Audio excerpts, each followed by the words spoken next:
Penny Thornton, culinary guide to the stars, joins us today in the loft as we cook according to our star signs. Today we'll be preparing a tasty Cape coconut curry, and the stars are telling me that this one is going to be a winner. Now, what star sign is best suited to this dish? Well, all of our signs are kind of curry eaters because they like heat. I love a good curry, and it's perfect for the weather outside It as well. is indeed. Okay. So first thing is to warm your spices through. All right, what spices have we got We've there? got coriander, we've got red chili, we've got cinnamon, we've got masala, that's the masala, and turmeric. And here are the cardamom pods, taken out of their seeds, crushed with a little bit of salt. So wonderful. We need to get those nicely warming. And what happens when you warm spices like that? Well, it releases their aroma. It Really? brings them alive. They've been waiting for the heat to bring their heat out. That's what happens. So they need a little while. You don't want to burn them, and you will smell them. And one of my rules in the kitchen is if I can smell something, it's almost burning, so your nose will tell you. That is a great trick, actually. So if you can smell it, take it off the heat. Take it off, yeah. Okay. I mean, you want the aroma, and as you start to smell those beautiful, spicy smells, they're probably about ready to be done. Okay. So we'll go on to the next step, which is we're going to put the mustard seeds in, and we need to have those sizzle. We need to hear them sizzle. So a little bit of, this is just vegetable oil.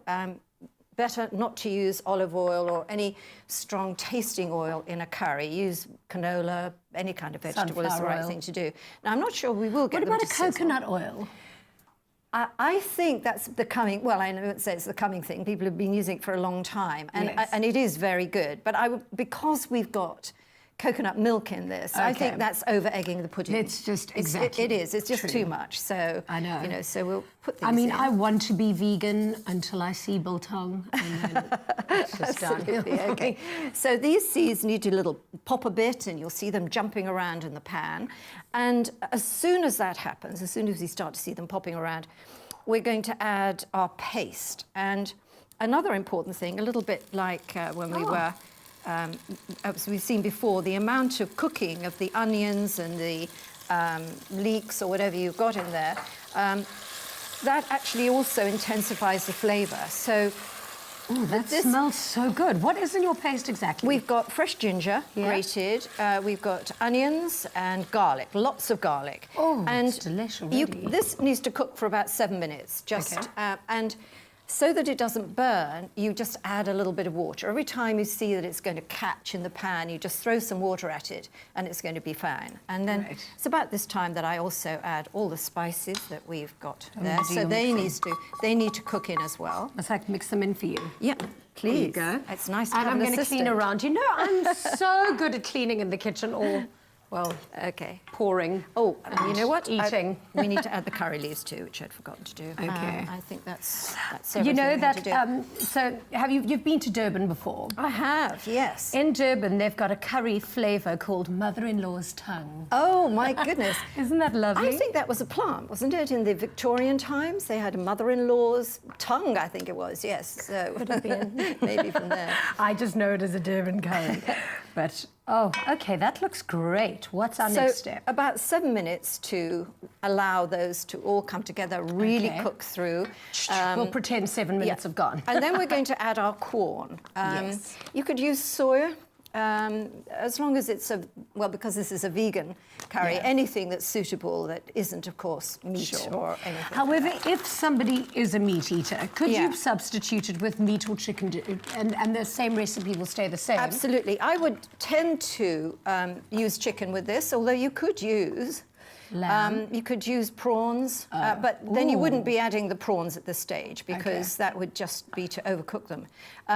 What you're aiming to do here is to get all the kind of paste and all those spices everywhere. Okay. And so they're actually already cooking into the Quorn. I'm doing this for you because this is a dish that I would genuinely cook myself at home.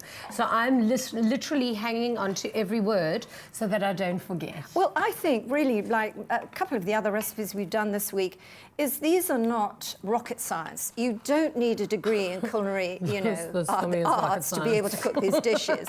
And I think that I'm really about flavour. What I want more than anything else is a really tasty dish. Yeah. So I don't care too much about the appearance of things. For me, flavour is what I want all the time. What is our next step? Because Well, now I think I've done a fabulous job. You on have. getting It's your amazing, paste right. all over the corn. Okay, so once you've really got it all coated with the mix there, you're going to add the coconut milk.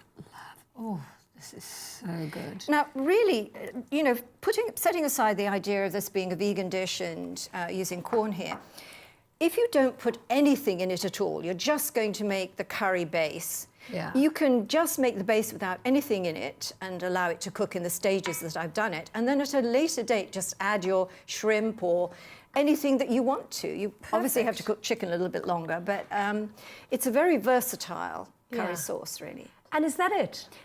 Well, just that's wait it for it to cook and yeah, but presto. we're serving charred apricots with this, so we're having a little bit of a twist here. We're getting a bit of dried fruit in with this as well. And the trick here, though I'm sure everyone in South Africa knows this, is that you must soak the sticks, the skewers first, otherwise they'll burn. And, you know, Aries loves things that catch on fire, but this is just simply not fun. Okay, I didn't know that. What if you're going to? Yes, you soak the sticks for, well, I usually soak them for about an hour, but I Okay. suppose even 20 minutes would do. And then when you pierce or you put your apricots or whatever, if you're doing shish kebab, whatever you were doing, the skewer won't catch on fire. Although, if you like fire, it's quite fun. Yeah, I learn something new every day. You are an absolute gem. Thank you so much for all of these fantastic tips It's a and for my pleasure. delicious lunch today. was great Now, this fun. is definitely a curry you need to make. And to get the recipe sent directly to your phone, all you need to do is simply SMS the keyword STAR to 33650. SMS is R1.50 each and no free SMSs apply. And we'll send you the ingredients list and a link to this absolutely fabulous vegan curry. Now, if you'd like to see more delicious Zodiac cooking, you are not going to miss tomorrow's show, where Penny takes us on another tasty journey through the stars.